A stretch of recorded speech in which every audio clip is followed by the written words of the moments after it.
Spazi e rubriche settimanali di Gnovis dal Monte.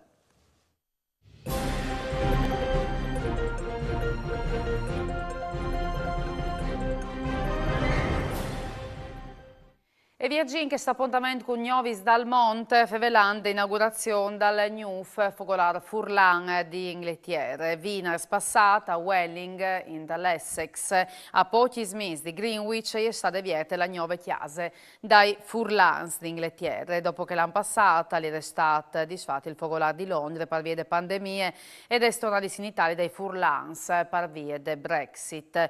Presidente Ale Paolo Pascolo e il direttivo alle componenti Giulia Bravo, Michele Medeossi e Matteo Gremese, una sessantina di Furlans intervenuti a inaugurazione. E le rappresenta anche il presidente dell'ente Friuli in Talmonte, Loris Basso, che ha voluto portare il suo personale mandi a Londra.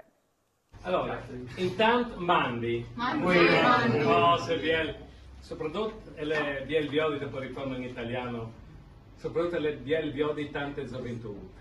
Bellissimo, per me sono veramente un presidente contento perché abbiamo di tante gioventù che si mette ad per portare avanti certi valori che sono sia da cultura ma da cultura da proprie radici, veramente mi rende il cuore grande. E come si spostiamo in Argentina e società italiane di Posadas, dove il Fogolar Furlandi Apostole sarà partecipato all'avvenimento a Taule, il primo laboratorio di cucine partecipate dedicato alle gastronomie tradizionali regionali italiane.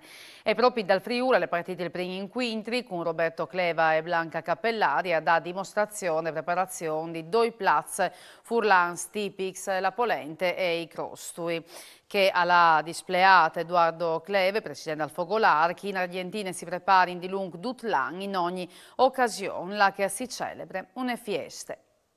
E per usgnota le dute, Gnovis torna domani sempre alle stesse ore. Mandi e buone serate di Viodisi.